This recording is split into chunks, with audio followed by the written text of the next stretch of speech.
Good morning, and the regular meeting of the Board of County Commissioners for December 6, 2016 will now be called to order. We will have an invocation by Community Development Director Stan Bowling, followed by the Pledge of Allegiance led by County Administrator Jason Brown. Please rise. Before we begin today's order of business, I'd like to pause for a moment and ask for a moment of silence. The Graves family has sustained unconscionable pain, and I'd like to let Carol and Joe know that we're thinking of them and expressing our thoughts, giving them our hearts, and giving them prayers as they travel through this painful journey and the loss of their son, Jimmy, in a tragic accident over the weekend.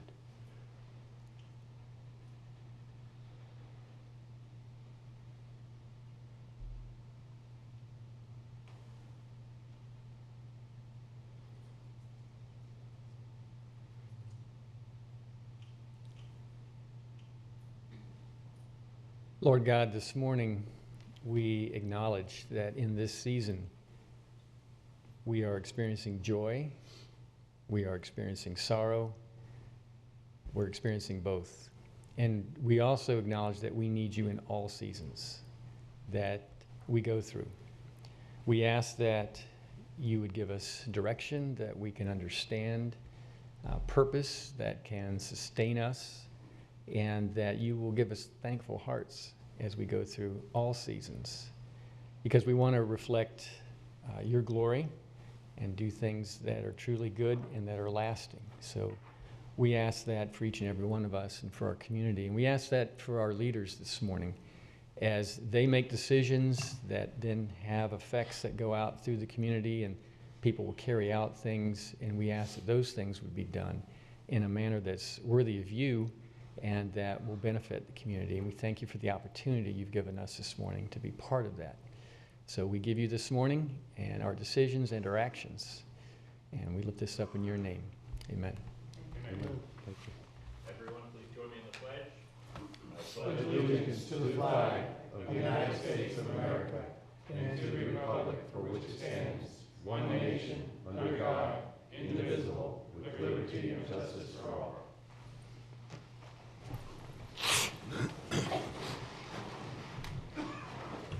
Commissioners, good morning, and do we have any additions, deletions to the agenda? Emergency items? Move to approve as presented. Second. And that's on motion by Commissioner O'Brien, seconded by Commissioner Solari. All in favor? Aye. Opposed? Motion carries unanimously. Next item on the agenda is proclamations and presentations. A presentation of a proclamation of retirement award honoring Dorothy J. Brissett on her retirement from Indian River County Public Works Department Traffic Engineering Division with 30 years of service. Jeannie. Come on up to the podium. You're no stranger to the podium, and you did bring a little bit of a crowd here today.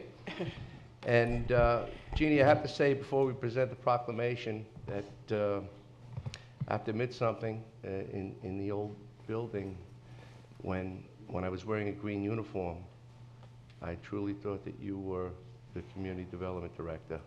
But Bob had to straighten it out, I understand. And everyone that has followed in Bob's path has felt the same way. I recently heard from our community development director that, who's in the room, when we had a traffic engineering challenge, he said, Jeannie Brissett, one word. That's right, your name was converted to one word. And it was often heard throughout the years of my tenure here, all of our tenure here. You have been the go-to person, and truly appreciate your dedication, your years of service, and your 20-minute response to any challenge that we've had. Thank you. Well, let me go on reading this proclamation. This was probably the only decision that I've seen you make that was not popular. And that was submitting your retirement papers. All right. But we wish you well. Thank you. And the proclamation reads, honoring Jeannie Brissette on her retirement from the Indian River County Board of County Commissioners, Department of Public Works, Traffic Engineering Division. Whereas Jeannie Brissette retired from the Indian River County Public Works Department effective November 7th, 2016. And whereas Jeannie Brissette began her career with the Indian River County as clerk typist in 1986 with the Engineering Division. In 1987, she was promoted to Engineering Inspector 2, being the first woman hired by the county for that position. In 1990, Jeannie was promoted to Traffic Technician in the Traffic Engineering Division and promoted in 1992 to Traffic Coordinator Analyst. While there, Jeannie served as the Interim Traffic Engineering Division Manager twice during the absence of the County Traffic Engineer. Since 1995, she assisted the County Traffic Engineer and Public Works Director, and managing the Traffic Engineering Division continued in the capacity until her retirement. And whereas Jeannie Brissette created the name for Indian River County's Treasure Shores Beach Park in 1992 and initiated the county's Adopt a Roadway program, and was one of the first members of the FDOT's Community Traffic Safety Team, which aided the county in identifying and funding the constructing of safety improvements. Jeannie assisted the traffic control, signage, and pavement marking design of numerous intersections, as well as the roadway improvement projects. She worked tirelessly planning, designing, supervising, implementing the successful safe work zone traffic controls in the effort to reduce the risk of injury to workers, citizens, and transportation system users, with no incidents on projects that she managed. Whereas Jeannie Brissette has served this county in the public distinction and selflessness. During her 30 years of service, she was dedicated and her work was greatly appreciated by her employer, the citizens, and co-workers alike. Now therefore be it proclaimed by the Board of County Commissioners of Indian River County, Florida, that the Board applauds Jeannie Brissette's efforts on behalf of the county, and the Board wishes to express their appreciation for the dedication and service that she has given to Indian River County for the last 30 years. Be it further proclaimed by the Board of County Commissioners and staff that we extend a heartfelt wishes for the success in her future endeavors, duly adopted the 6th day of December 2016, which I have signed, and it's the heartfelt wishes of this entire board.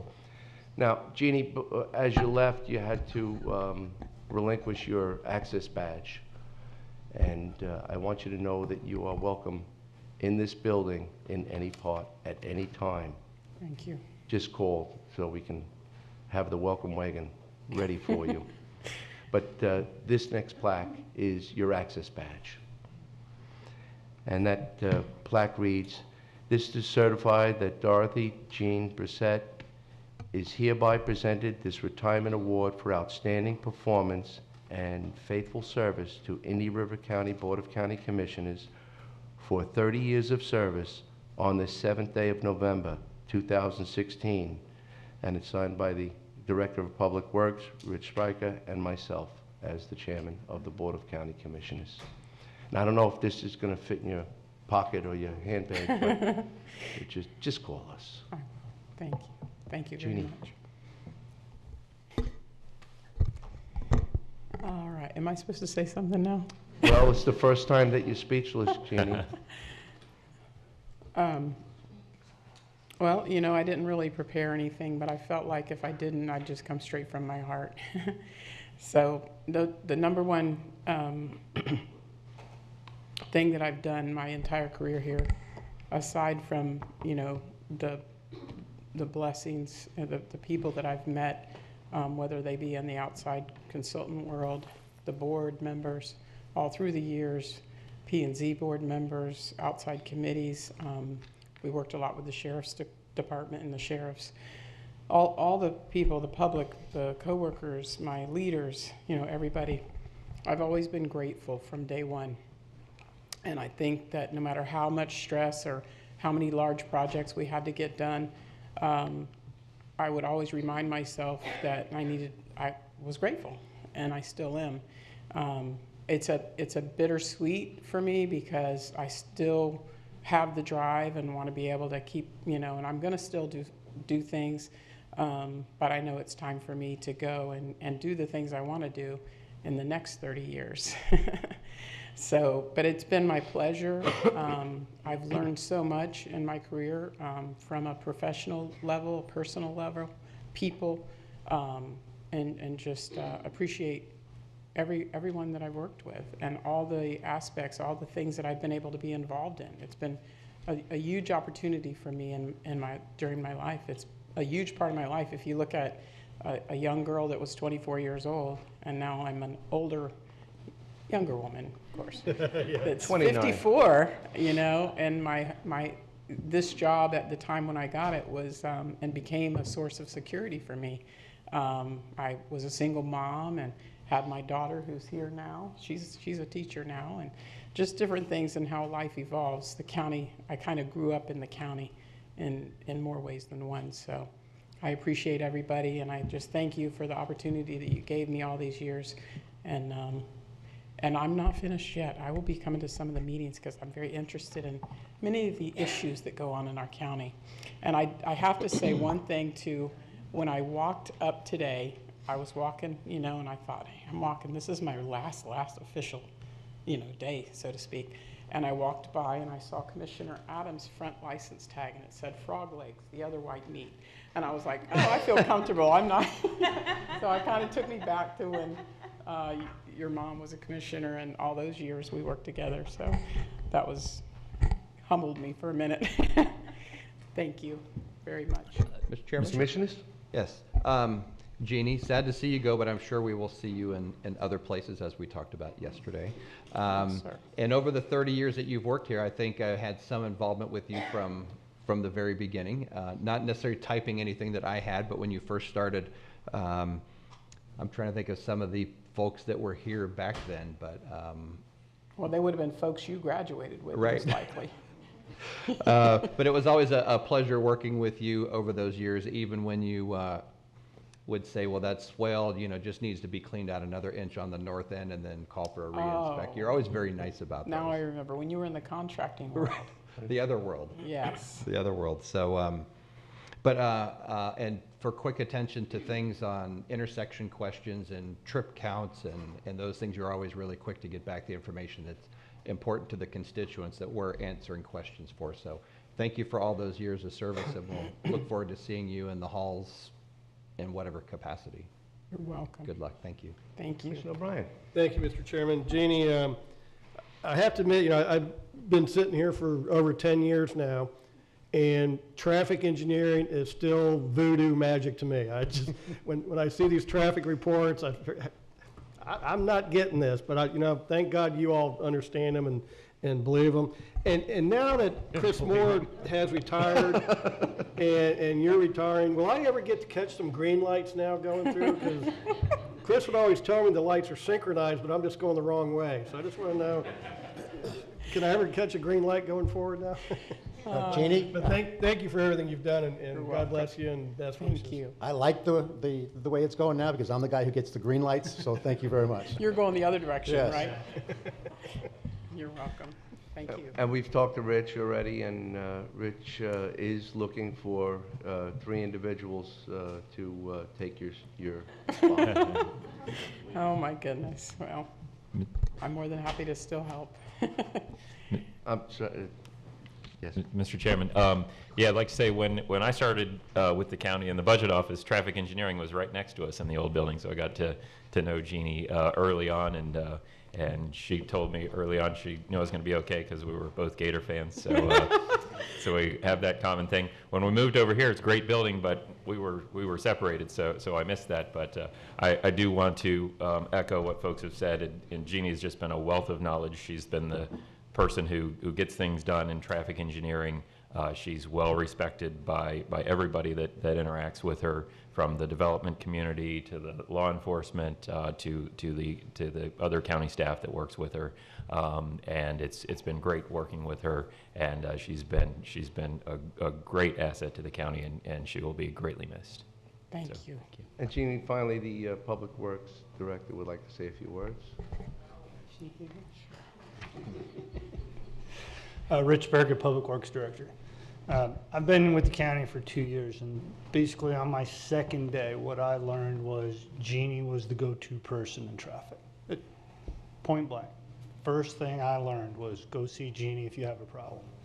She has touched the lives of a lot of people in this county, and I've noticed that. From staff to residents to anybody, it was you talk to Jeannie, she'll be able to work it through. If it's a development project, she'll help you through that. Even if on some levels, on a personal level, I know that someone internally in traffic, she helped people, and she was a valuable asset to the county. And we're going to be really, we're real sorry to see her go. I know there's quite a few people that are lost as to words to say that she's leaving, and we're going to do the best we can without her. But it's been, for the 2 years I've been here, it's been a pleasure working with you, and we're really going to miss you.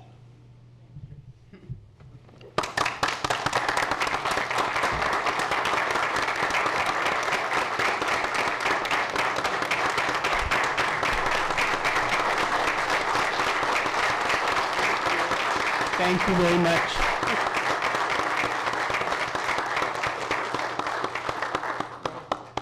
We're coming up for a picture, Paul? Yeah, this is, You want your gang with you? Anybody that's come on from Public Works, come on down. Jeannie would like to have a picture with you. Jeannie, yeah, how about a couple of flags?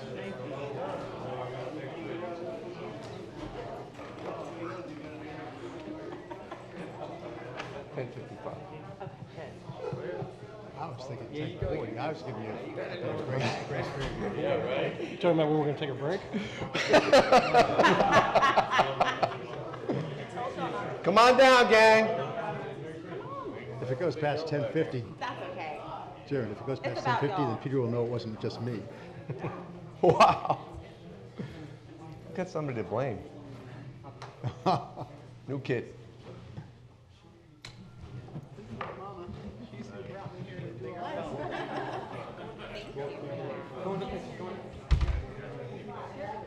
I hope you all forwarded your calls here to the chambers. Gonna have to double up some, everybody.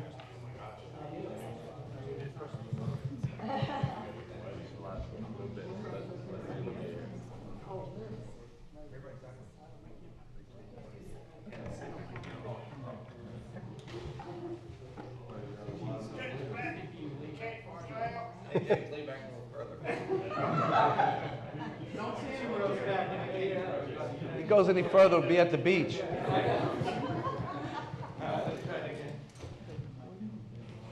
right, smile. 1, 2, 3. One more. 1, 2, 3. Nice work. Thank Get you, it? Oh, Jeannie. good.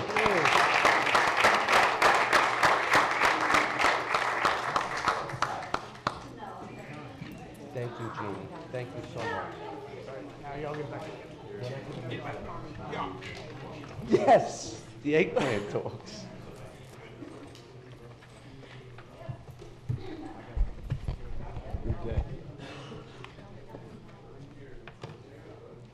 The next item on the agenda is item 5B, which is the presentation of the 2015-2016 Economic Development Annual Report by Helene Castletine from the Economic Development Director, Indian River County Chamber of Commerce. Good morning, Helene. Good morning, Commissioners. Thank you so much. For the record, Helene Castletine, Economic Development Director with the Indian River County Chamber of Commerce. And I am here this morning to give you some highlights from our 2015-2016 Economic Development Annual Report. I hand-delivered copies, hard copies of the report to you all this yesterday afternoon, and also to the county administrator, the county attorney, and to our budget director. So you all should have copies of that. Excuse me.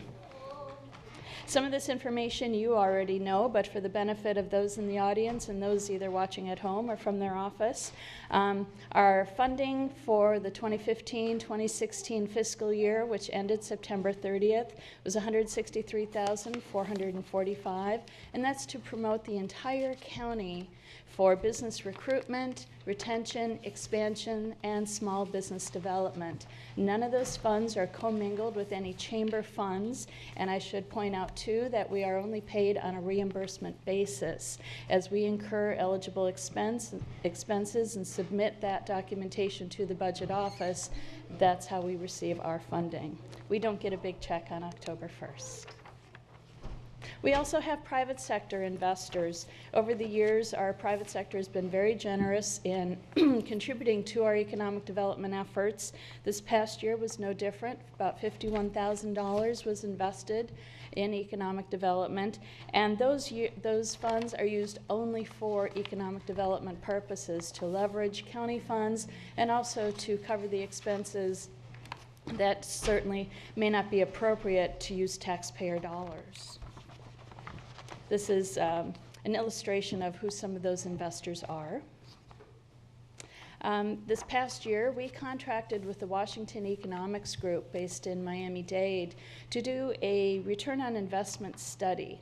And since 2007, about $3 million has been invested by the county, and that's both for the jobs grant incentives that were actually paid, as well as the funding that was appropriated and encumbered for economic development activities.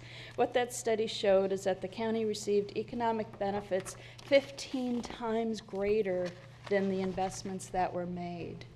Plus, 639 direct and indirect jobs, higher wage jobs, were created during that period of time. Excuse me. Back in March of 2015, the board approved the countywide positioning analysis, and from that analysis were 6 recommendations that you see listed on the screen.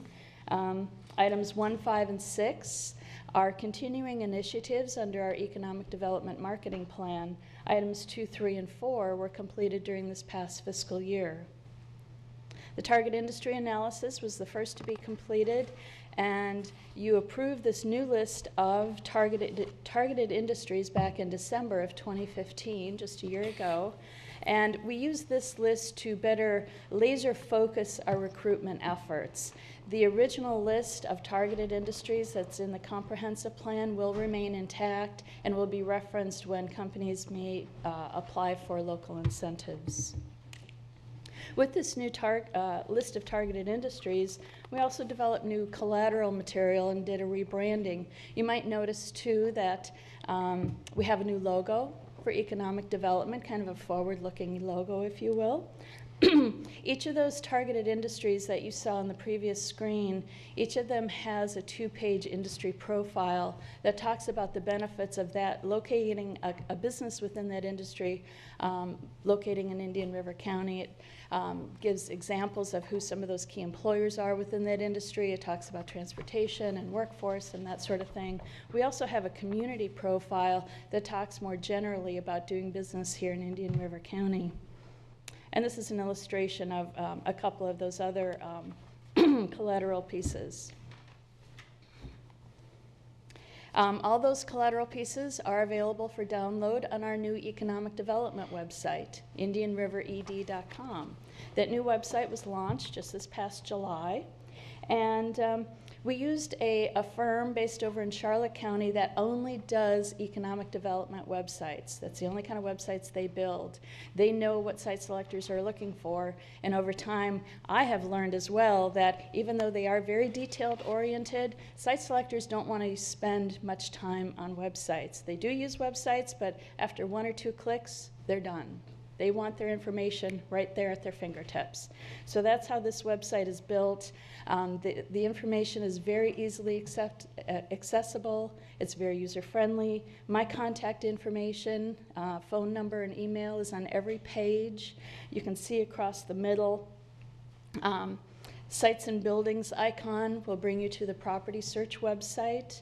The Targeted Industries icon brings you to the Targeted Industries webpage, and all of these pages can be downloaded into a report format.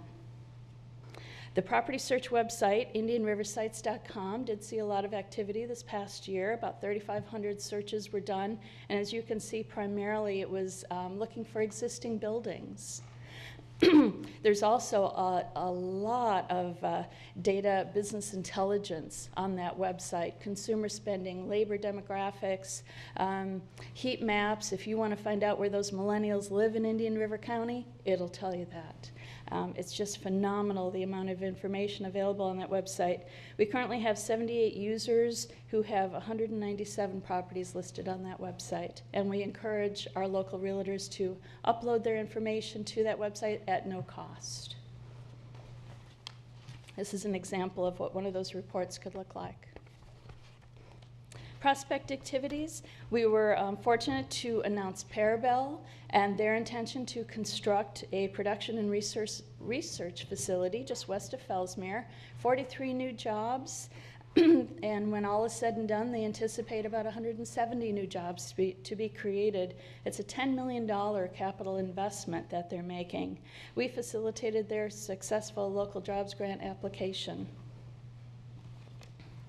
Another semi-announcement, a wealth management firm based in New York City relocated their corporate headquarters to Vero Beach.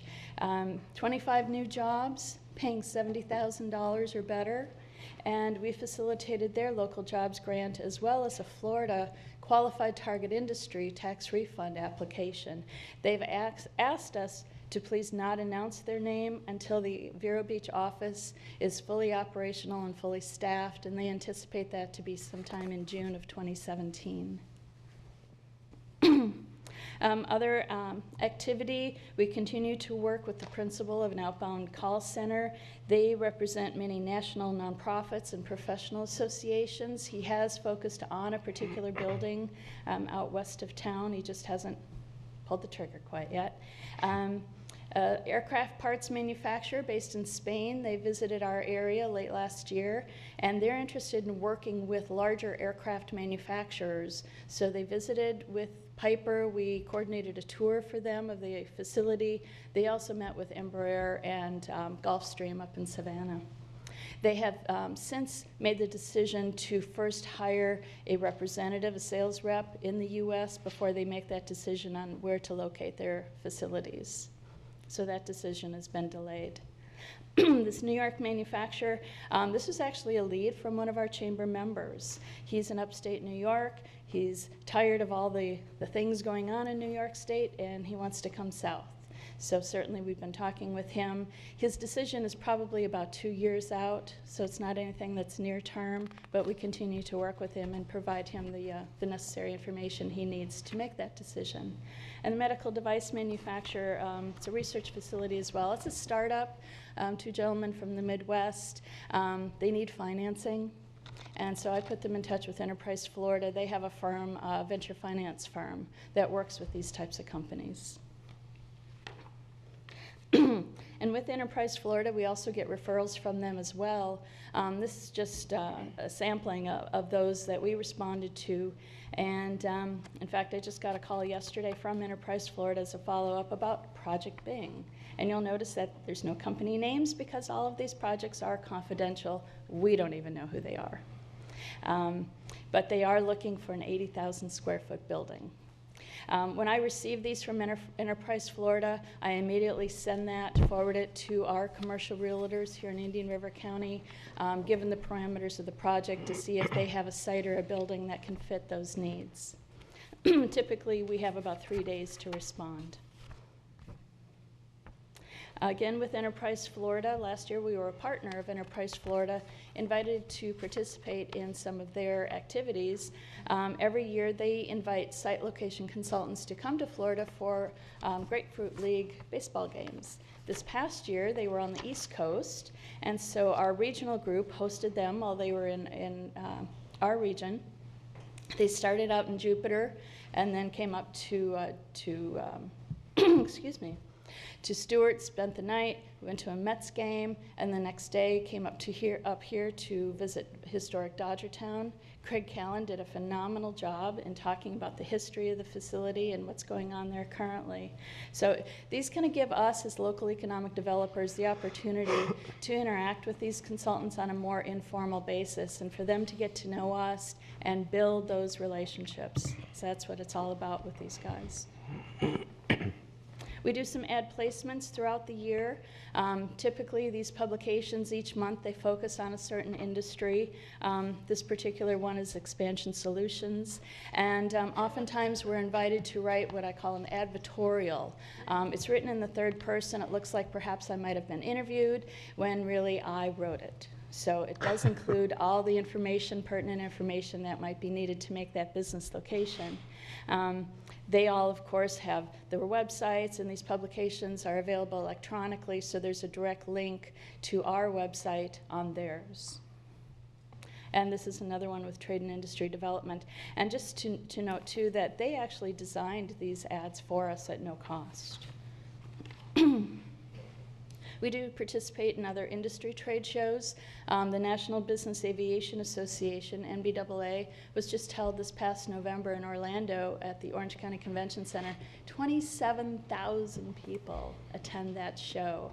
It's incredible, and it gives us tremendous exposure to those that are in that industry. And other site consultant events, Area Development is a publication that puts these together once a year where they invite site consultants to sit on a panel and talk about the industries that they represent, how to get your communities ready, what the companies, what their clients are looking for in a community. Very, very beneficial. And again, getting to meet these consultants face to face and developing those relationships. We are a founding partner of Florida's Research Coast Economic Development Coalition. It's a 4-county collaboration with the primary economic development offices in Indian River, St. Lucie, Martin, and Okeechobee counties, plus the president of CareerSource Research Coast. And we share resources, work cooperatively rather than competitively, and it really puts us on the map because when consultants and companies are looking at areas, they don't look at jurisdictions, they look at regions. And I will tell you that the site consultants we meet with really like to see us working together. This past couple of years, we've begun these in-market meetings with the site consultants. We'll go to their offices as a group and meet with them. We've hired a firm that makes these appointments for us. It's a day and a half. We usually have between 4 and 6 meetings with these guys. And again, developing those relationships, talking about the region, but then each of us talking about our individual counties as well. We find this very, very beneficial. And as exciting as it is to be able to announce new projects in your community, business retention and expansion is probably even more important, to focus on your existing businesses. And one of the ways we do this is with industry tours. We schedule these throughout the year to invite our local residents on these free tours so they can get a better understanding of what today's industrial environment is like. It's much, much different than it was decades ago. And in fact, I now have people who call me and email me asking, when is the next tour? So they've become very, very popular. National Manufacturing Month. The National Association of Manufacturers designates the first Friday in October as National Manufacturing Day. We feel here in Indian River County that manufacturing is an important component of our overall economy and in our efforts for diversification of our local economy and job creation. So we have a whole month dedicated to manufacturers. This past year, we worked closely with the school district. I set up a meeting, a roundtable discussion between 8 manufacturers and representatives from the school district and the college. We had the high school counselors from Sebastian Vero Beach High School there, as well as representatives from Indian River State College, talking about the skill sets that are needed for these manufacturing jobs. The manufacturers are getting concerned. We need to build up that pipeline of future workforce. So I had scheduled the meeting from 7:30 to 8:30. It went till 9:30. So it was an excellent discussion.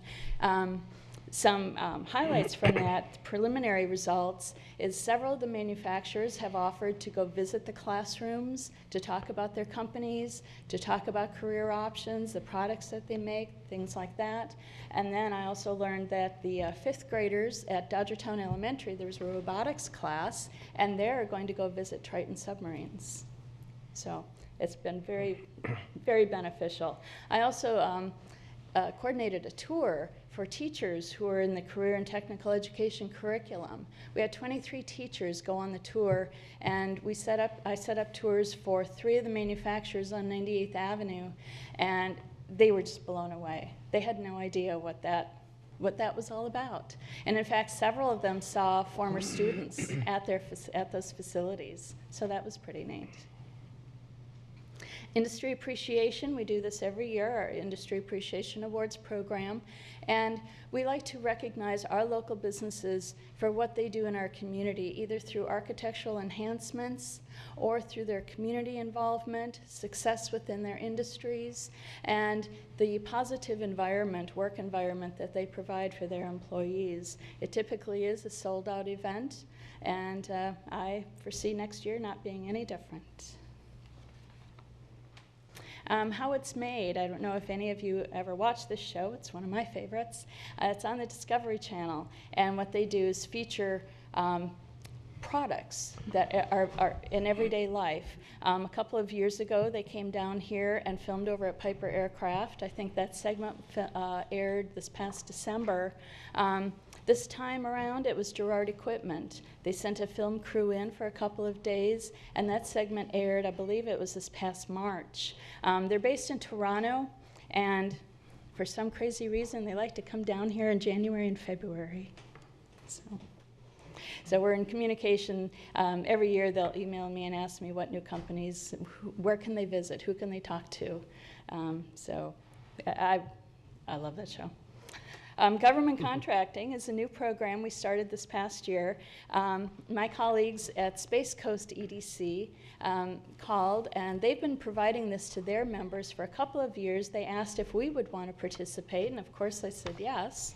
And it provides a one-stop website for government contracting opportunities, federal, state, local, military, and I know there's a lot of websites out there that people can access, but this is kind of a one-stop website for all of that. And we offer this free to our local manufacturers and also to our chamber members. In small business development, we've partnered with the Florida High-Tech Corridor and University of Central Florida to provide a virtual entrepreneur center. This is a portal on our ED website, and it provides a listing of resources available to entrepreneurs and to those who are looking to start a new business here in Indian River County, depending on what stage they're in their business or in their decision-making process. On the other side of that, it also provides an opportunity for our local businesses to kind of serve as an online mentor, if you will. We have 2 businesses on there right now who they've shared their story on how they got started and provided some advice, maybe some pitfalls, and those who are accessing the website can contact them. So Blue Dog Business Services and Asley have both agreed to be featured on that website. The Acro Cost of Living Survey, we've been participating in this since, I think, the 1990s. And it's a survey that's conducted 3 times a year. Our chamber volunteers help us to collect the data. There's about 300 communities nationwide. We're the only county in our region that participates. There's about 10 or 12 communities in Florida that participate. And what it does is kind of does a comparison on the managerial, professional level type of expenses that might be incurred. Site selectors use this kind of data when they're comparing communities, business executives, that sort of thing. And we also maintain a cost of living calculator on our ED website. Public relations, we're invited to be guest speaker at a number of different civic organizations throughout the year, guest speaker at various events. Excuse me. Public relations, and Jorge is really not green. I don't know if you noticed that screen. So please focus your efforts over here. But we provide content and contact information for Progress and Innovation. For example, it's a quarterly publication of Treasure Coast newspapers, and Maureen Seltzer will email me and tell me, oh, the next issue is going to focus on this, this, and this. Who can we talk to? Who can we call? And we'll provide her that information. Of course, we submit media releases throughout the year, and you all are copied on those.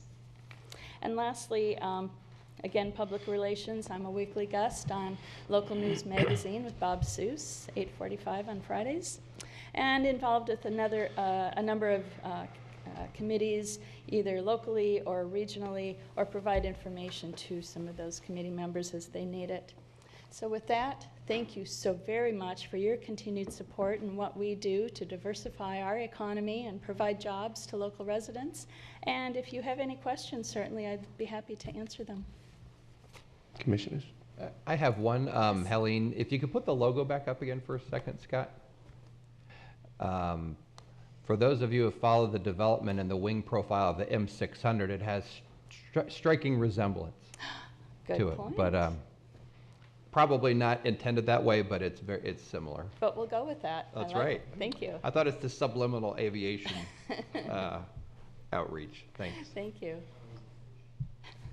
Well, we thank you and Commissioner O'Brien for all the efforts in the economic development arena, and I hope that we're prepared. There's rumor that late January there will be a lot of industry that's looking for a home here in the States, and we hope that you draw them to Indian River County. We're going to do our best with your support.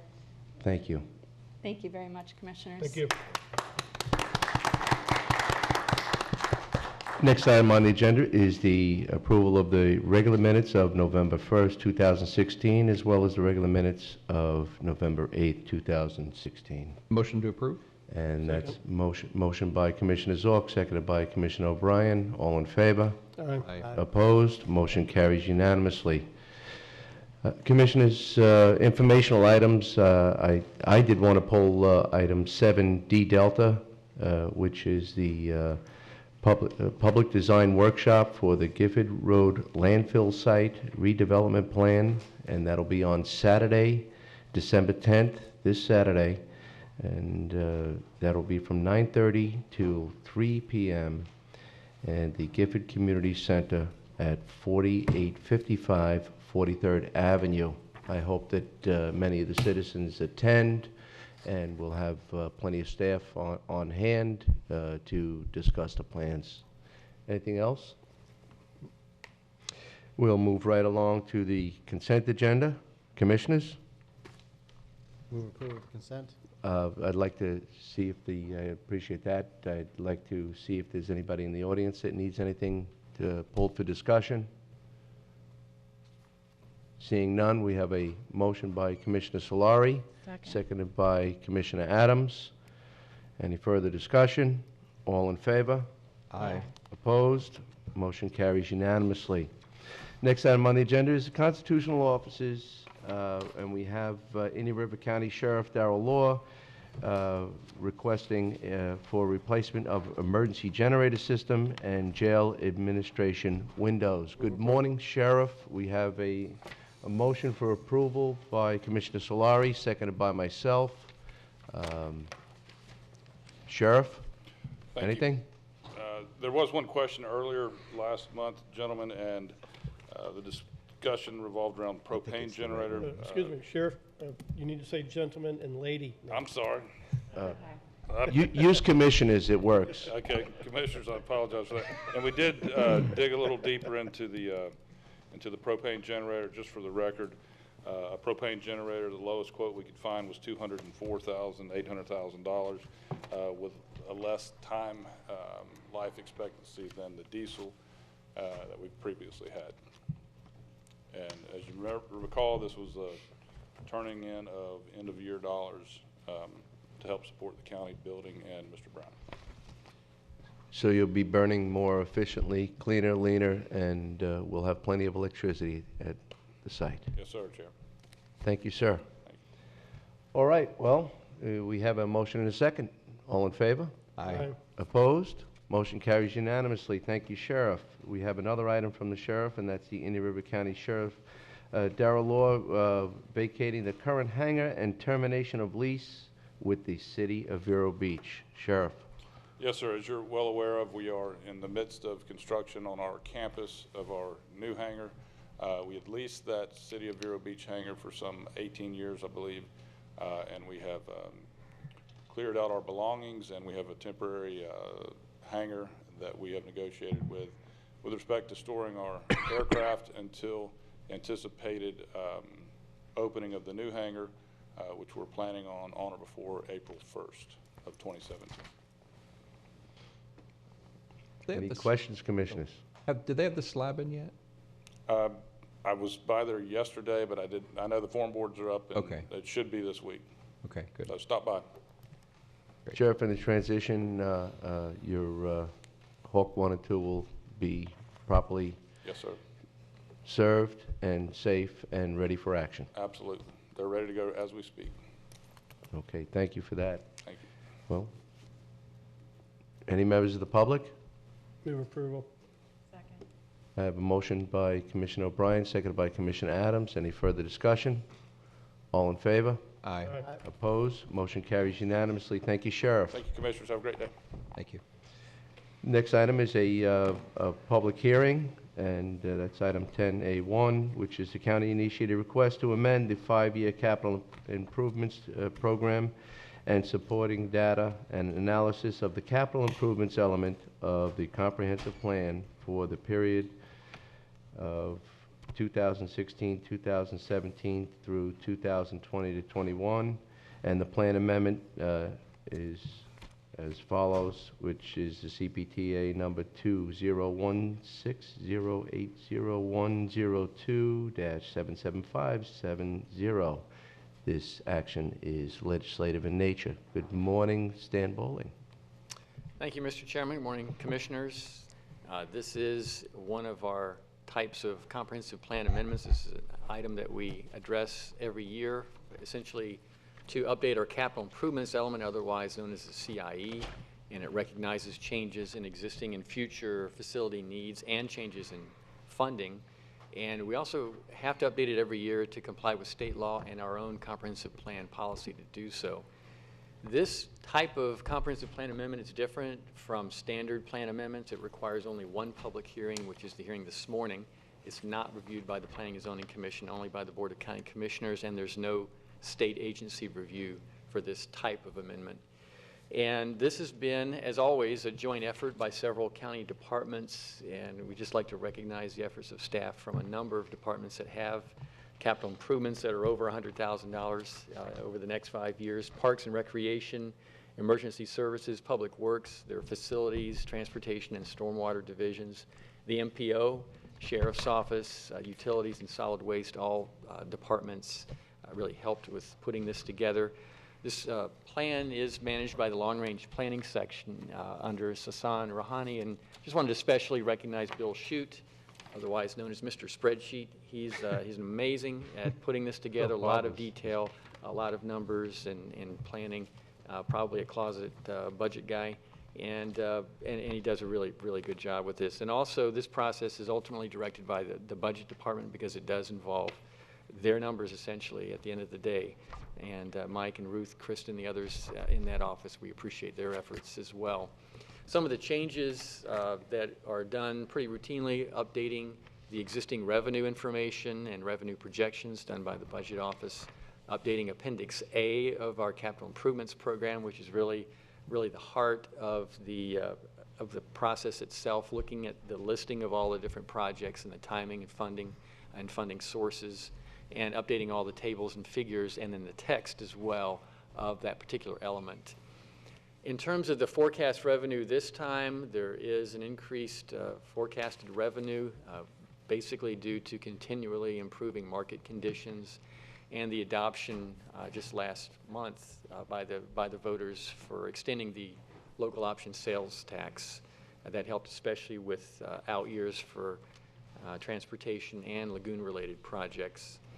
Also, program revenue sources fund all 5 years of the CIP, And compared to last year's total for a 5-year period was a little over $227 million for this next 5-year period now that's proposed, a little over $288 million in revenues and expenses.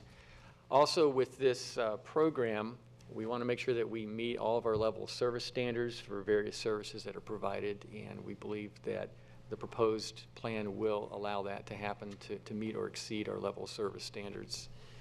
There are a number of categories of capital expenditures, and you can see from this chart: conservation and aquifer recharge, emergency services, facilities management, law enforcement and corrections, recreation and open space, sanitary sewer, potable water, solid waste, stormwater, and transportation. You can see that there are certainly different amounts in different years for the different types of projects. And in particular, again, the total at the very bottom right column, $288 million to spend over the next 5 years. Transportation is, as always, the lion's share of that, just over 54% in this particular 5-year plan, but also significant projects as well in some other areas, including stormwater, which we're kind of highlighting a little bit more this year, since those are particularly lagoon related. Back in August, the board directed staff to commit spending 20% of the proceeds of the first 5 years of the extended 1-cent local option sales tax if it passed. That's been done in November 8th. The residents did vote to extend it. That's factored in. In fact, that local option sales tax is extended to 2034. And in this year's summary and table of projects, we highlighted really 2 things. A few years ago, we started highlighting Gifford area improvements based on the Gifford Neighborhood Plan. And now in the notes column of the schedule, we want to highlight and have highlighted lagoon-related projects directly benefiting the lagoon and also indirectly benefiting the lagoon. In terms of the 20% commitment that the board has made, $6.8 million in the out years, the last 2 years, and that's basically just above the 20% threshold. Those are all directly related to the lagoon in terms of stormwater projects: BC North, Osprey Acres Flowway, East Gifford Stormwater, North and South Relief Canal projects, and also some miscellaneous projects. So that meets the 20%. And I did want to just mention that there are some others that are indirectly benefiting the lagoon that are above and beyond that 20%. Septic to sewer projects, especially in the next 5 years in the Sebastian area, and also some road improvement projects for older improvements. Stan? Excuse me? If I may, Yes. can you go back a slide? Certainly. I just want to note, especially for the listening audience, that while that's our commitment from the optional sales tax, we generally leverage this 2 to 3 times with other monies from whether it's the DEP, St. John's River Water Management District, or others, so that the total amount that we'd be spending will probably be 2 to 3 times this for the lagoon projects. Right. Excellent point. In terms of, again, some of the indirect impacts on the lagoon that are beneficial include some of our older road improvements that have no treatment right now. When they get redone, treatment will be provided, and that'll also have a benefit to the lagoon. Again, just wanted to highlight in terms of the table of, kind of the summary table of total improvements, that the optional sales tax, again, the extension really helps in a lot of areas and providing money in those 4th and the 5th year. And that's been factored in. In terms of transportation revenue, here, again, $157 million over the next 5 years in different segments, and a number of resources: gas tax, grants, impact fees, optional sales tax, developer contributions, and FDOT funding as well. In terms of transportation projects either completed in this fiscal year, 15-16, or last year, or currently under construction, intersection improvements, Aviation Boulevard and 20th Avenue. We have a number of turn lane improvements, the 45th Street beautification Phase 1 project from the Gifford Neighborhood Plan. We also have a bridge. We have sidewalk improvements in Vero Lake Estates that have been done. In terms of transportation projects already bid or soon to be bid, so we should be seeing those completed or under construction in the first year of the plan that's before you all, a number of intersection improvements, 1st Street Southwest and 66th, 27th Avenue and 21st Street, signalization there. 43rd Avenue and State Road 60, a big project with a lot of funding from DOT and the county from 18th Street to 26th Street. Also 45th Street left turn lane at US 1. 2 large resurfacing projects, one a segment of 58th Avenue from 26th Street to 57th Street, and also some major segments of County Road 512 up in the North County being resurfaced.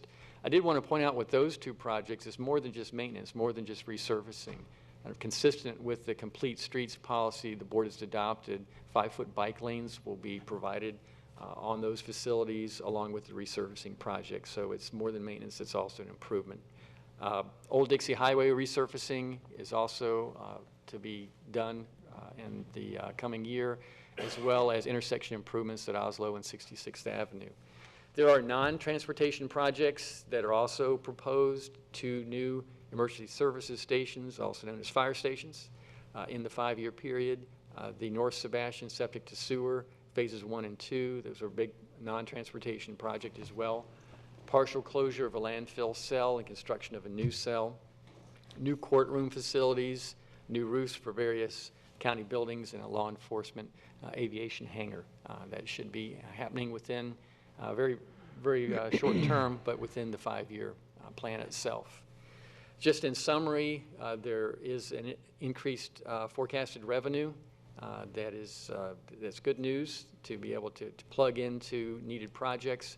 The time frames for some projects have been extended, and the project costs have been modified and updated as we get closer to actual bid or going out to construction.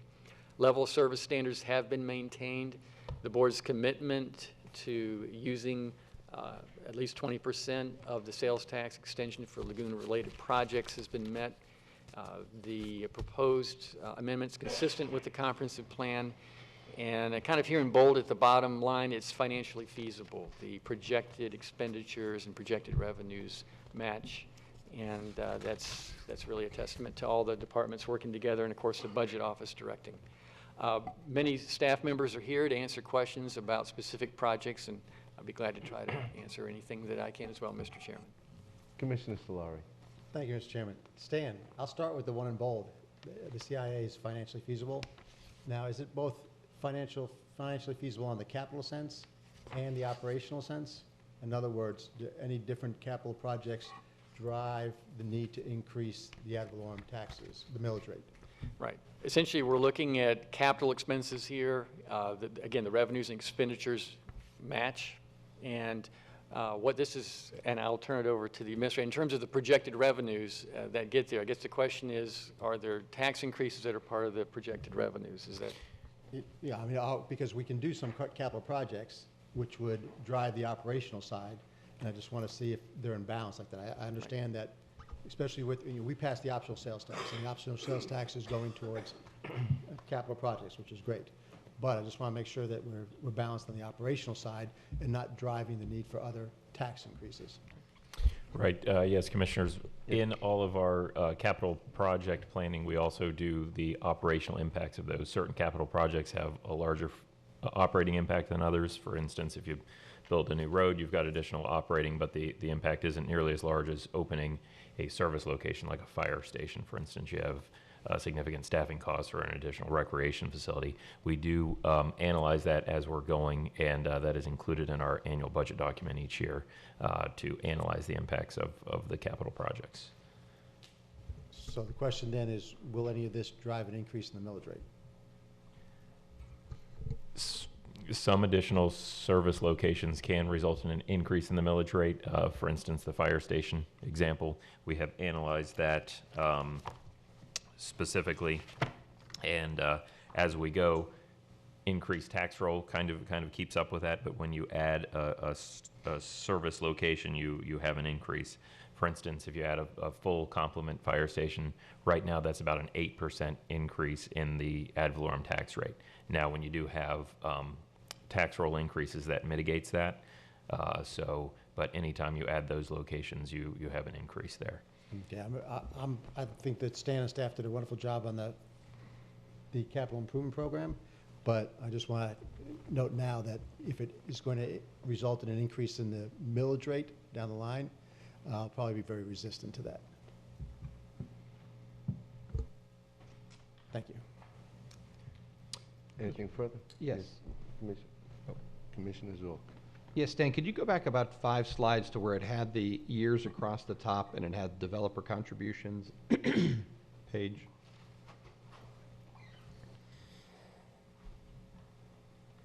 That one. Under developer-funded construction, would those be the waterway village improvements? Or who else might that be? That would be one of them. We have a number of developer agreements. It's mostly gone through the Attorney's Office and Public Works Department with community development effort. It's usually the larger projects like Waterway Village, Providence Point, Millstone Landing. You know, there's some different projects that have developer contributions that are factored in. So we could get a sub-breakout of whose Certainly. projects contribute to that. If you could look that up for me, Sure. that'd be great. Thank you. Thank you. Commissioner O'Brien. Thank you, Mr. Chairman. Couple things, just kind of one to bring to everybody's attention. Under fiscal year 17-18 is where we've allocated most of the funding for the Sebastian Septic to Sewer Phase 2. And that's the phase that's primarily the residential areas. And I think maybe on the 20th, I think staff will be coming back to us with some discussion on how we're going to finance that and package it and incentivize people to get hooked up sooner rather than later. So my guess is some of those numbers will change, but we can address that in next year's revision. But just kind of a heads up that we'll be looking at having to make those decisions here soon. Secondly, I appreciate Commissioner Solari's concerns about the millage rate and stuff. But we're going to be adding a lot of stormwater projects, and I know our stormwater staff is to say they're stretched thin is a gross understatement. And so I would imagine that over time, as we add more projects, it's going to take a need for more staff to maintain and operate those. Whether that creates a millage rate increase or not, it would be hard to say because of all the other cost factors that go into our general fund. But I certainly wouldn't want to pull back any of those projects if we're worried about we might have to add staff to operate and maintain them. I think that's a cost we can bear for the lagoon, and I'd certainly move those forward. And then just finally, Jason, I talked to you yesterday about that one road project where the funding was supposed, and last year's CIE was for construction was in this fiscal year, but it looks like it got left behind or pushed back. Are we able to move that back up to the current fiscal year? Yes, we can move that up. That's Old Dixie and Highlands Drive. There's 800,000 in 17-18, I think it is. We can move that up to year 1. Right, because that's where it was in last year's CIE was for this 16-17. So that's all I have, Mr. Chairman. Thank you. And Mr. Chairman, I just want to respond to Commissioner O'Brien. I did use the word resistant, which I will be, and I think it may be a matter of priorities. I clearly understand that there will be a need for new employees as we go along, and we'll note that with the millage rate we had, we did at one time have a much larger number of employees. So I expect as the property values increase, that increase will result in new employees, and I'll be fully supportive of a new employee for well, I'll call it the TMD remediation section. Well, understandably, Commissioner Solari, this board has customarily been resistant and very reserved on any sort of consideration for an uptick in the millage rate, and I believe that will be consistent. We will look at projects, and staff is going to have to just sharpen the pencil a little further. Thank you, Mr. Chairman. We sincerely hope that. Any further discussion? And at this point, Stan, I'd like to open up the meeting for public discussion. Public hearing is now open. Well, Bob's going to catch us. We tried to sneak in that 5-cent gas tax increase. Please state your name and address for the record. I noticed that there's a increase in Name and address for the Bob record. Johnson, Carlin subdivision.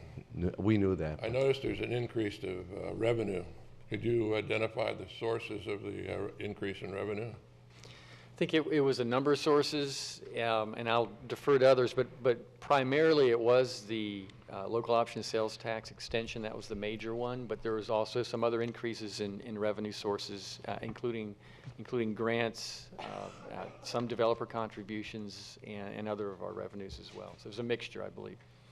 Yes, just each year the revenues are forecast to go up. As Stan mentioned, last year we had a year without the sales tax because we didn't assume that there was a sales tax extension. Now with the referendum on November 8th, we've got that year added back, so that's a significant increase. And just our other revenue sources, our sales tax, our gas tax, our impact fees, those revenue streams are forecasted to increase from last year. You went up from 227 to 288. Is the increase in gas tax included in that increase of revenue? We are not increasing the gas tax with this. We are not forecasting an increase in the gas tax. We're not discussing an increase. We have 6 cents. The county can have a total of 12 cents of local option gas tax. We do not plan to increase that from the 6 cent level. And there's no increase reflected here. Thank you very much.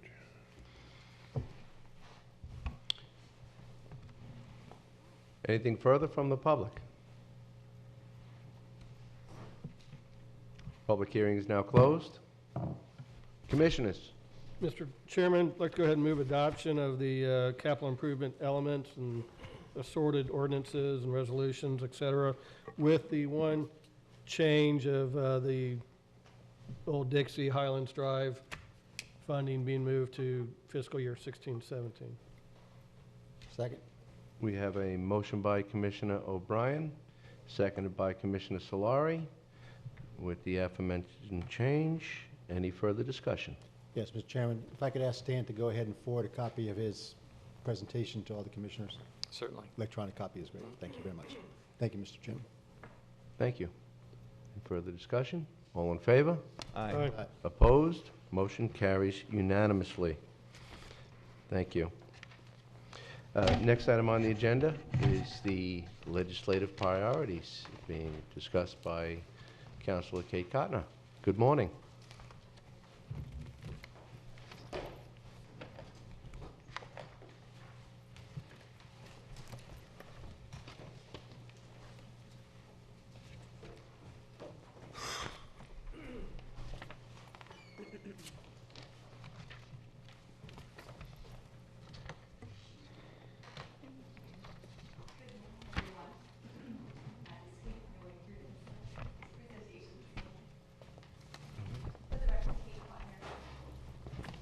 Now, is that better? For the record, Kate Cotner, Assistant County Attorney.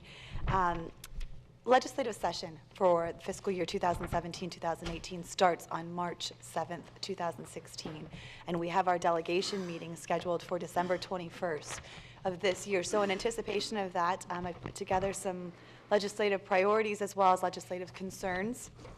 Most of the priorities are a continuation of what we had from last year. I did add, just in the beginning, some guiding principles. This is new from years past. The guiding principles basically talk about home rule power and then unfunded mandates. So this kind of gives, our legislative team the authority to, when something pops up and when it needs to be immediately addressed, we can act quickly, as opposed to in the past I've had to come before the board with emergency board items. So this kind of gives us a little bit more flexibility. As far as the legislative priorities, continue having number one is the Indian River Lagoon. It is extremely important to our community and as a recreational resource as well as an economic stimulus to our community. So I continued with the same support statement, which supports legislation that will enhance the economic well-being of Indian River County by treating and monitoring the health of the lagoon. I also have on here the transparency, accountability, and oversight of the Florida Municipal Power Agency. This is something that we have been discussing and pursuing now for at least the 3 years that I have been here, and probably close to a decade. So it's just to support any legislation which would give that oversight, transparency, and accountability to this public agency. Ms. Condor? Yes, sir. If I may on that one, I was wondering if it's possible to add, say, after transparency and accountability by the Florida Municipal Power Agency, including the to annually determine the market value of the FMPA's generation assets and the value of the generation assets of each of its members. Because to me, that's a highlighted one that a lot of people find to be very important. I certainly don't mean to this in any way restrict anything else you might do to work towards the eventual sale of the Bureau Electric system, but I think highlighting that one lets our constituents know one direction that we're going, and lets other people know how important this is to us. Okay, absolutely. No. Not a problem. Next is All Aboard Florida. We've kept it, as you know, that we have been working on some legislation, and the legislation at this point is fluid. It's changing. We're working with a lot of people on this because the purpose of it is to protect the citizens and the welfare of the welfare of the citizens of the state of Florida. So it's High-Speed Passenger Safety Act. We're also concerned with the unintentional on our part, or the cost shifting so the maintenance of all these crossings. We're currently responsible for those as far as for Florida East Coast Railway. We do not have a contractual relationship with All Aboard Florida, and we want to make sure that we don't unintentionally enter into one, so that basically Florida East Coast Railway and All Aboard Florida can't enter into a contract where we pay for things without our consent. If it happens to the communities to the south and north of us, fine, but we want to make sure that we have our own rights. We also have in here the Canaveral Port Authority, the Foreign Trade Zone. I know this is something that has been very important to the board in the past, and that is to support an amendment to the Canaveral Port District Charter to remove the current language, which limits the Foreign Trade Zone just to Brevard County. We also have beach restoration and renourishment. So this is going to be a top priority for this legislative session. Right now, the beach funding is coming out of dock stamps. And so we have to kind of fight with all the other programs that are funded through that dock stamp program, with what's been coined as the Amendment 1 from last year.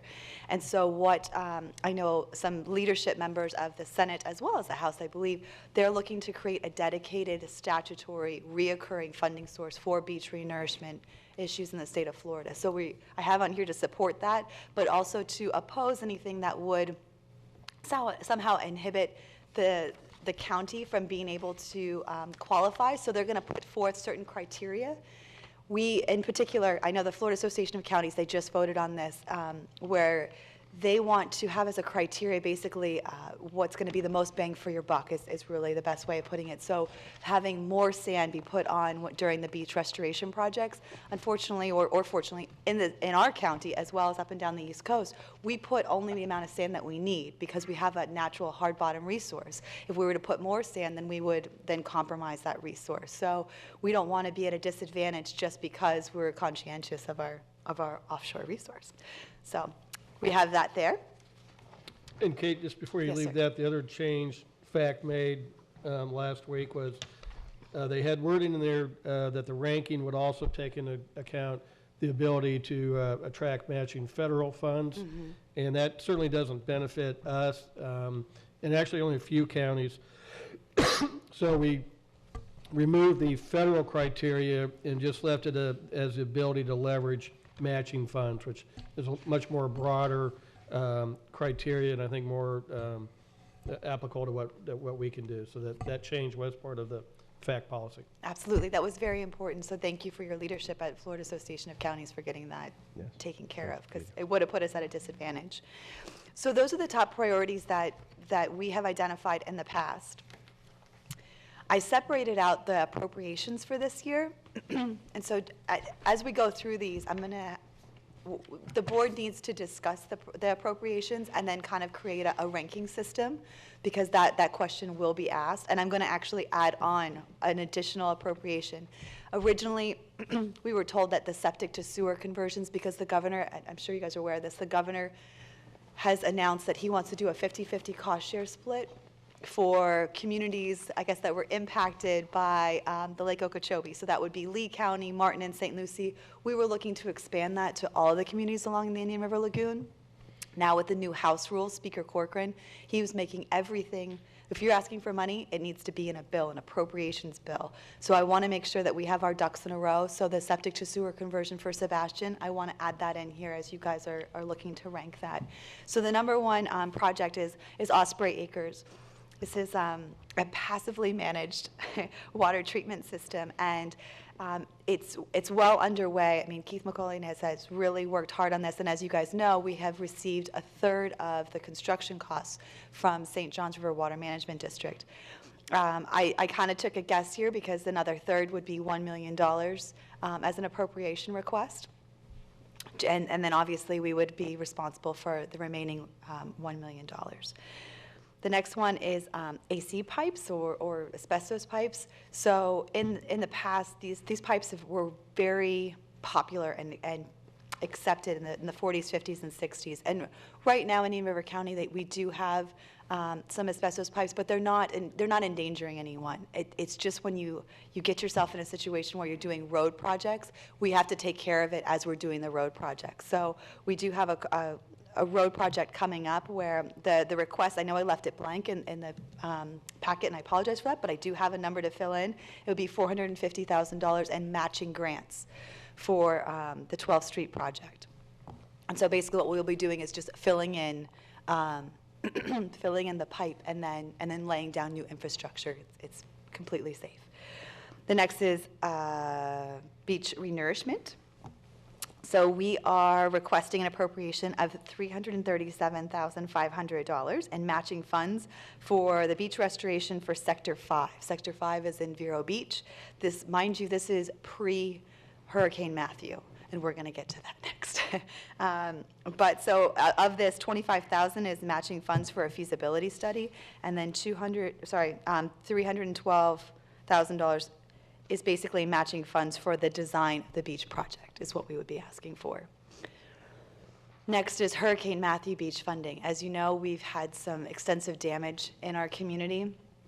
Sector 3, we have $5.5 million in estimated damage. Sector 5, an additional $2.5 million, and then Sector 7 is $2.5 million. So a total of $10.5 million is what we are looking at for just, we lost a lot of our sand dunes, which luckily, you know, we really didn't have a lot of our infrastructure impacted, but it was because of our healthy sand dunes and our healthy beach renourishment projects that we've taken part in. So this is likely going to be a separate appropriation. That's what I'm hearing from Tallahassee, but it's just something that I want to make sure we have our paperwork in line for.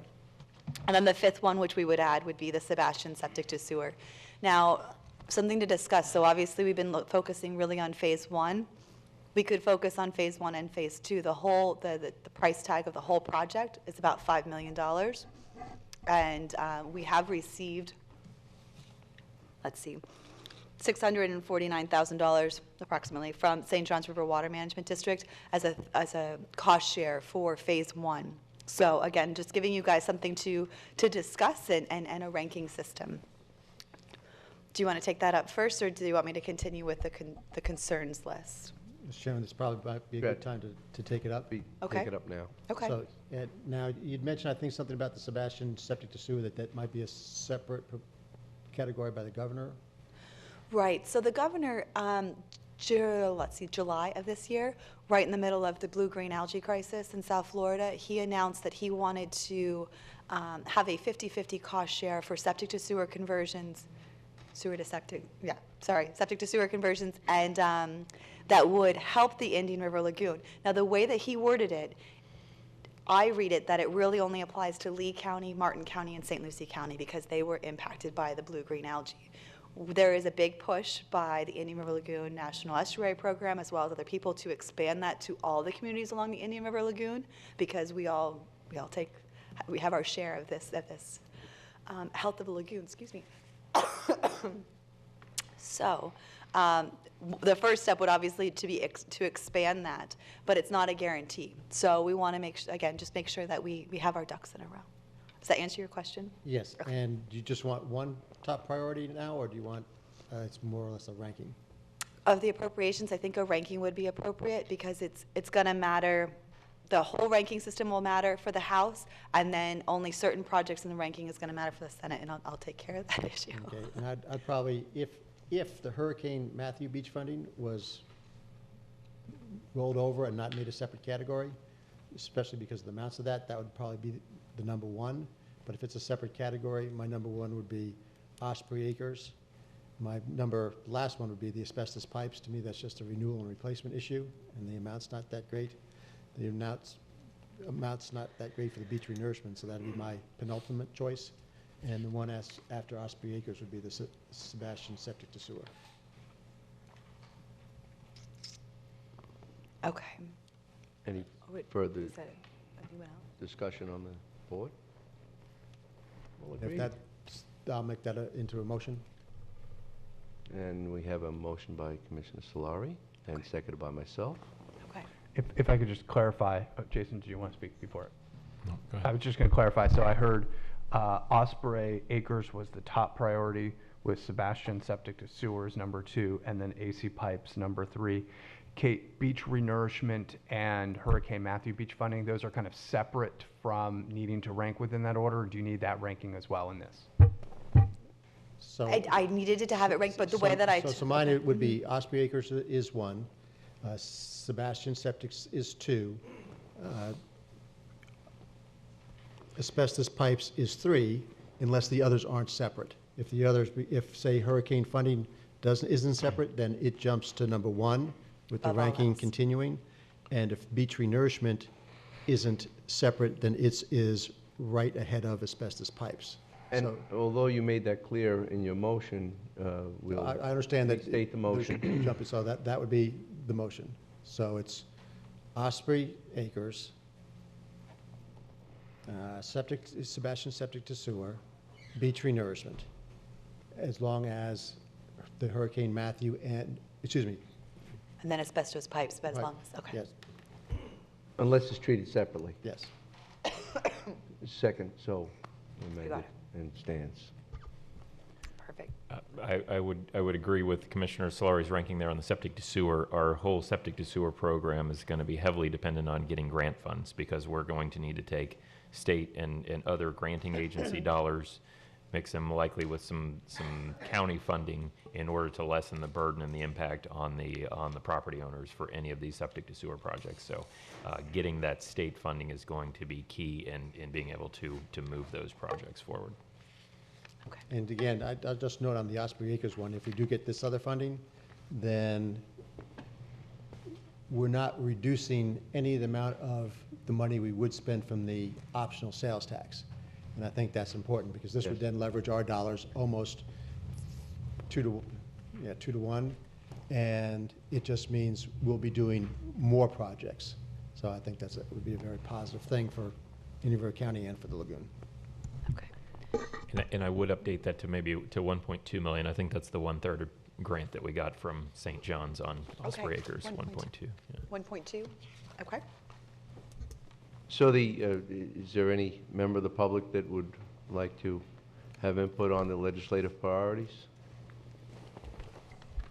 Seeing none, motion by Commissioner Solari, seconded by myself, to set the legislative priorities for council. All in favor? Aye. Opposed? Motion carries unanimously. Thank you. I have one more thing, though, as far as the county concerns. Yes, Council. Okay, so over the summer, the board passed legislative concerns of the upcoming session. I've kept those the same, but there have been some additions made.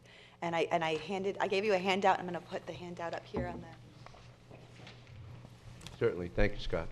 And also, I assume that the motion and second and the vote included the change requested by Commissioner Solari on the market value issues within the FMPA section.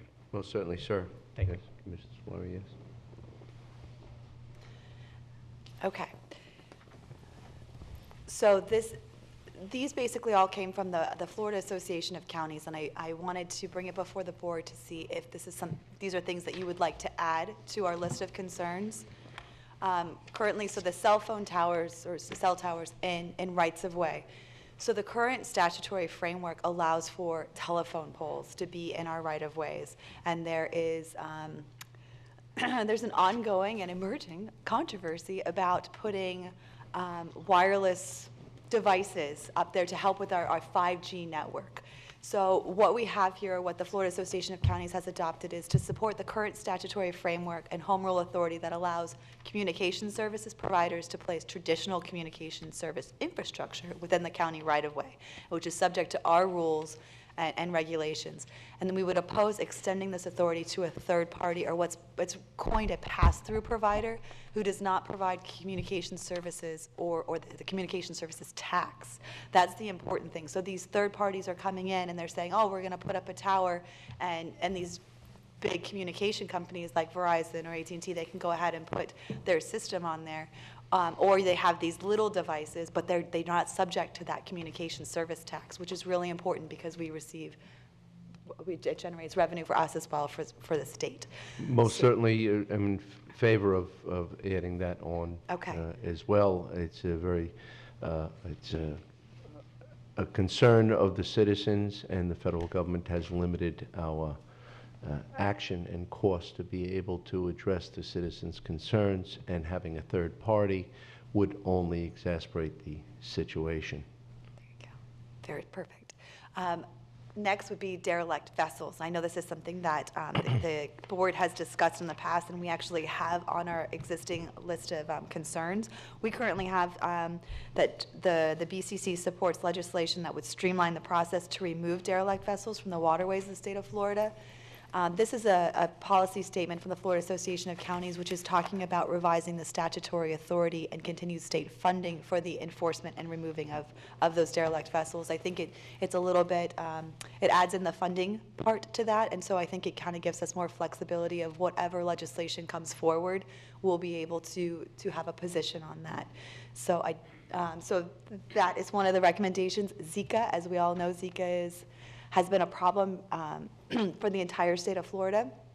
And so the policy statement is to support legislative policy that entitles each county, irrespective of the population, to a pro rata share of waste tire grants from the fee imposed at the motor vehicle, I think it's ties for the use in the mosquito control program. So basically that the smaller communities, which we're considered kind of in the in-between, but if you ask Broward or Palm Beach, we're a very small community. So it gives us kind of a little more leeway where they're not going to look at our population, but we will be able to receive funding if the Zika outbreak continues or gets worse. Ms. Conner, so I'm confused by that a little bit. On the pro rata share, is that the pro rata share of the dollar amount generated per county? Because I could have read it as the pro rata share is based on population.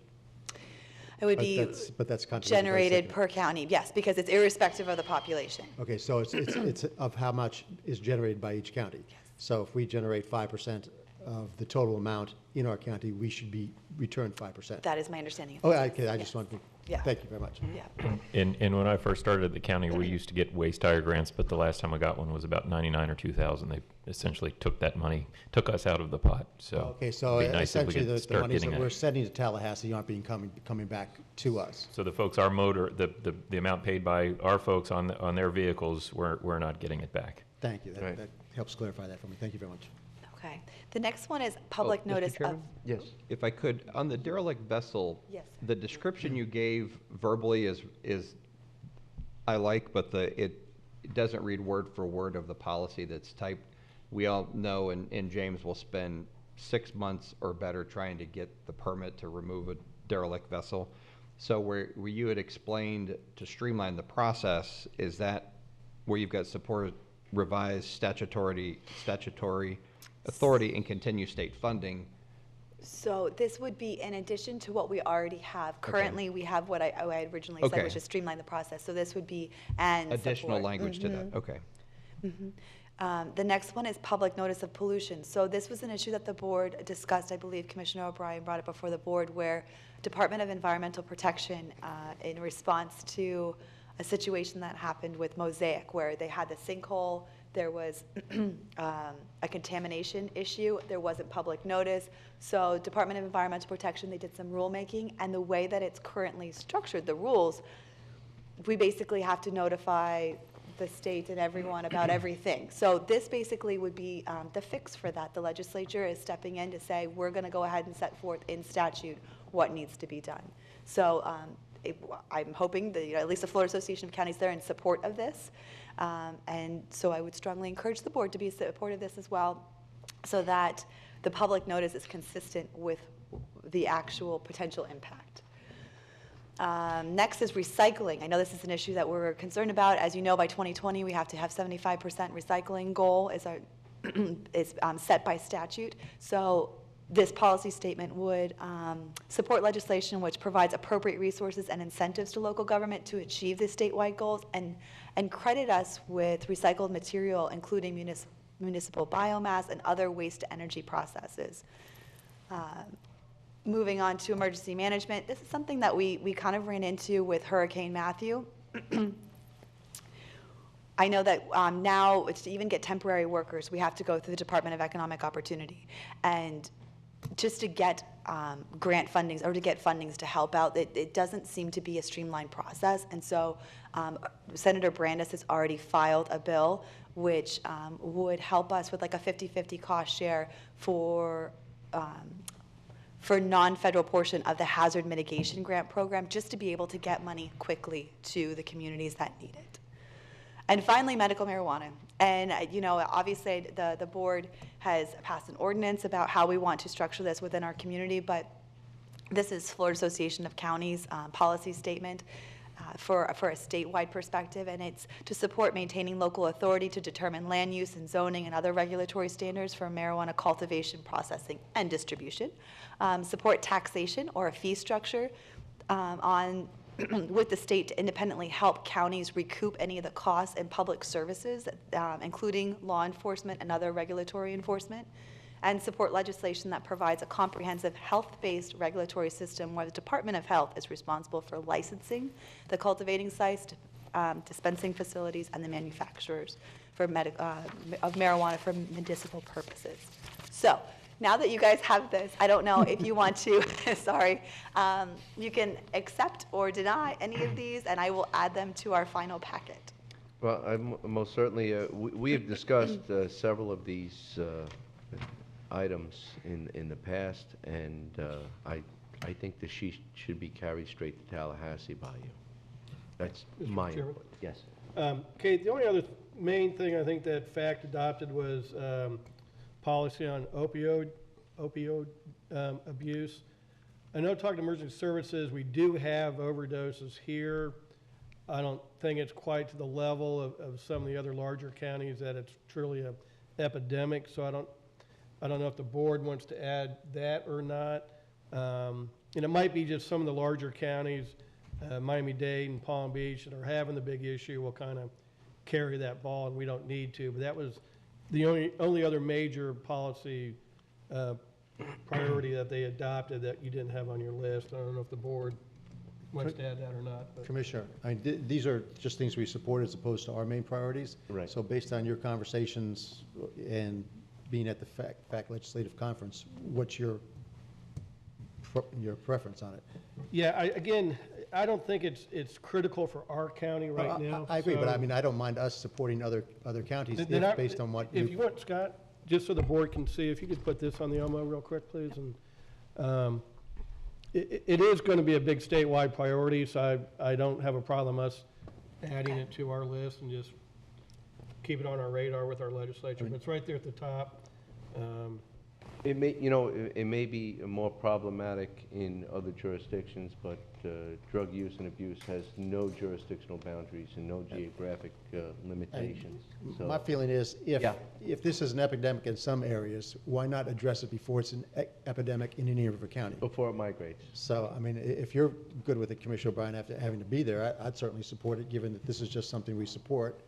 And I have when we have no reason not to work with other counties, I am happy generally to work with other counties, as long as it's not against a principle or ideal of Indian River County. And this seems to be one we should all be working together. Well, then I'd just say, can we go ahead and add opioid abuse to the Absolutely. list Kate presented to us to add to our concerns?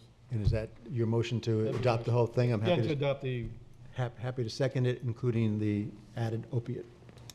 That's a motion by Commissioner O'Brien, seconded by Commissioner Solari. Any further discussion? I have one under the medical marijuana. I don't know if you've been following Orange County at all, but Orange County has actually passed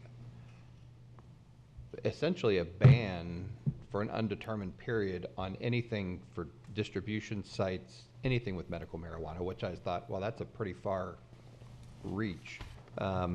So where it has maintaining local authority, which that would be their local authority, but in essence, if what they have in place stays, it would be not permitted in the Orlando metro area, which good for them if they can do that.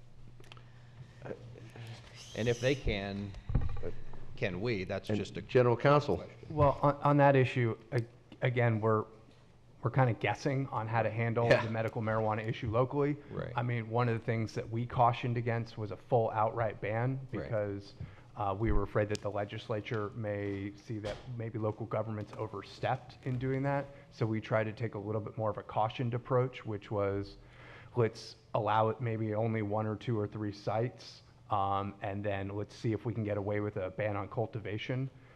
So, I mean, certainly the board could attempt to go for a more restrictive, full-out ban, but I just think that puts you more in the spotlight of justifying why the local government shouldn't get preemption. That was just the balancing concern from my standpoint. And for my case, I agree with the county attorney, and this was a referendum passed by the people of the state of Florida. I might not agree with it, and I would never have passed legislation for it. That said, I'm here to implement the people's will, and whenever it's the case of a referendum, I tend to want to follow what the citizens said and just try to limit the damage as much as possible. And I think what we've done is responsibly limited the potential damage. So, And I agree with that. I just, following some news stories out of Orlando, I thought it was a pretty significant reach, especially since it's John Morgan's backyard, which is even more ironic to the whole ban. Or maybe that's a gotcha. I don't know what it is, but John Morgan's farm. well, maybe. and just to follow up on that, Commissioner Zork, I concur with Commissioner Solari's comments. I think we want to regulate it, but it may be the medical marijuana may help people, and I don't want to get in the way of that. I think a lot of the cities and counties are putting in temporary moratoriums while they figure out what they're going to do. So I think, the fact that we were preemptive and passed our ordinances and LDRs, that's what they're just trying to figure out now. And fact is, actually, I did send it to the gal staff heading that up. They are compiling kind of a database of those counties, municipalities that have passed ordinances or LDRs.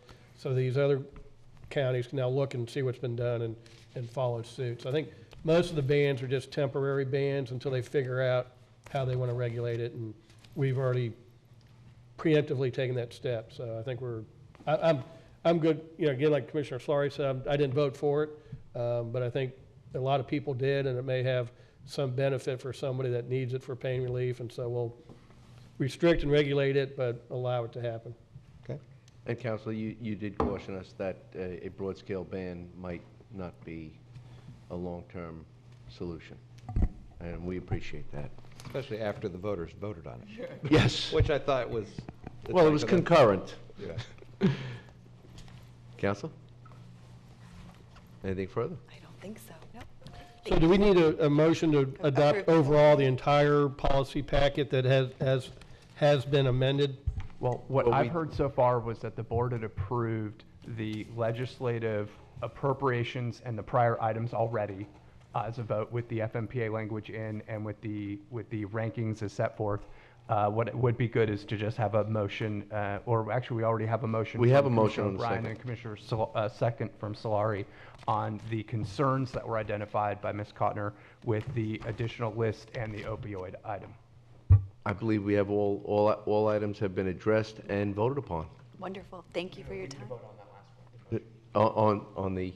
Yeah. Okay.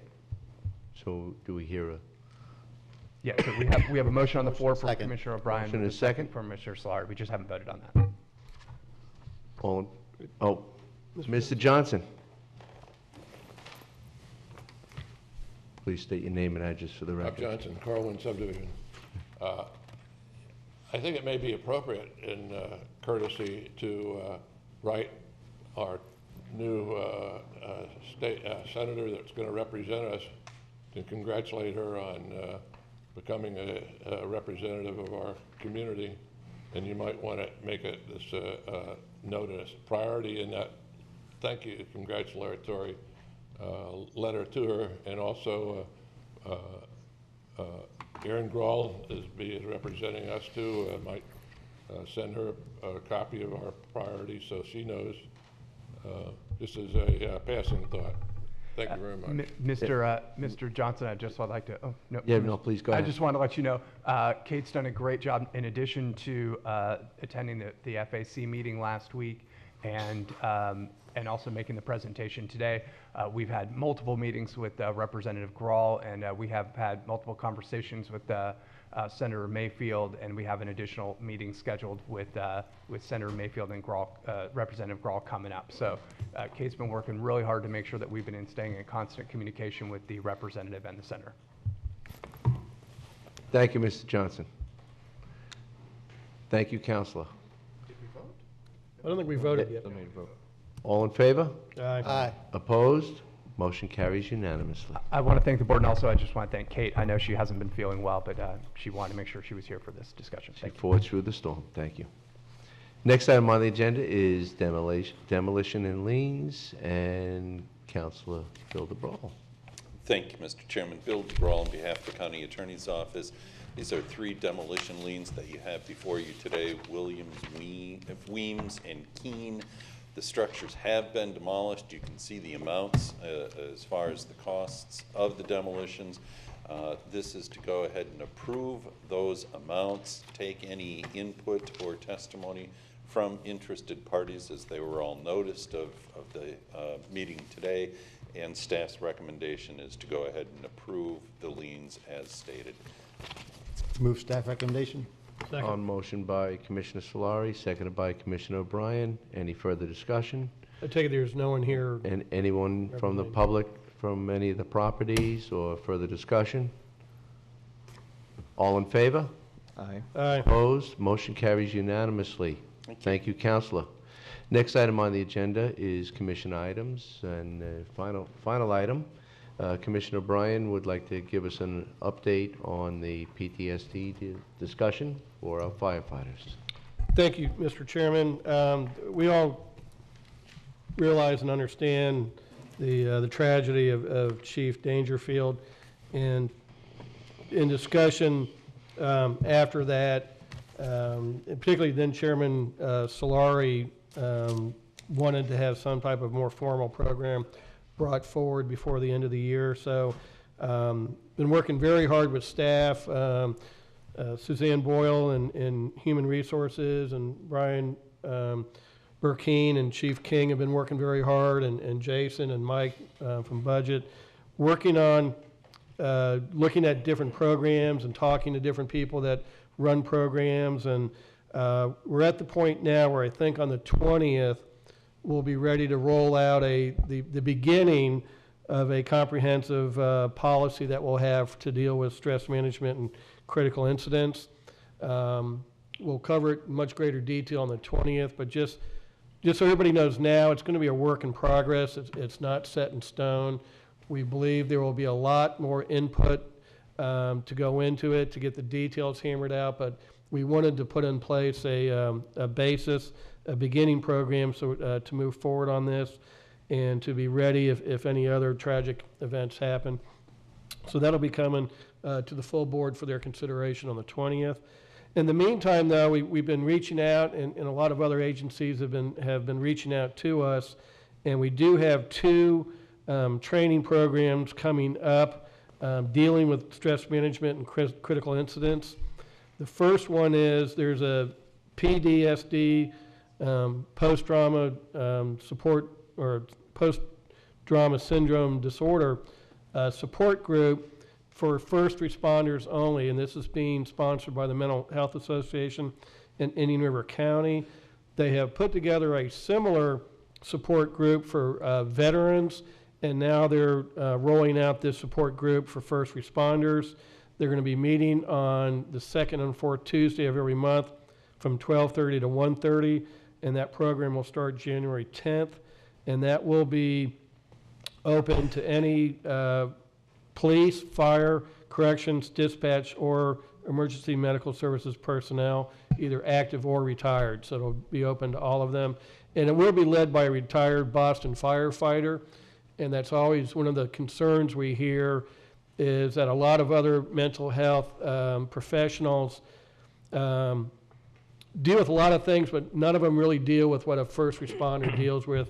And the first responders deal with these situations day in, day out, year after year after year. And so it's good that a retired firefighter is leading this, so they'll be able to relate to our first responders. So, and that is free, so they'll be able to attend that. The second is a stress management and critical incident training program, and this is being helped sponsored by the St. Lucie County Fire District. And this will be over 3 different days, so there's different hours and opportunities for everyone to attend. And again, I'd like to encourage any of our first responders or their spouses or their family members to attend this. And we think this is going to be a good opportunity to get them introduced to some of the effects of stress, the effects of the PTSD, the critical incidents, and suicide. So there's a variety of dates there and hours, 8 to 12 session, 13 to 1,700 hours on the 6th, starting today, 7th and 8th. So that is available for all of our first responders as well. And that is about it for now, Mr. Chairman. Like I said, on the 20th, we'll be bringing a full presentation for the board's consideration to move forward. Well, thank you, Commissioner Bryan. I know that there's been many conversations, and I believe we all have had varying levels of conversations, but we appreciate you moving forward and getting the help where it's needed as quickly as possible. Yeah, and Thank like I said, we've talked to a lot of folks, and actually one we just spoke to last Friday, really, I think, we all kind of went bingo. That's kind of what we're looking for. So I know it's taken a little bit of time, and probably a lot of folks would have liked it to move a little faster. But I think what we're going to present is actually going to be a very good program for Indian River County, and has been worth the time getting it put together. And when we roll it out, I think everybody should be pretty on board with it. So. Well, it's a continual process, but we want it right from the onset so we can get the help where it's needed. Right. You had something, Commissioner Yeah, Mr. Solari? Chairman, I just want to publicly thank Commissioner O'Brien for his work there, and I actually think he moved this along pretty fast, and I'm glad that we're able to get this in this year, so thank you very much. Thank you. Anything further? Well, that concludes the order of business for today. Thank you. Meeting adjourned.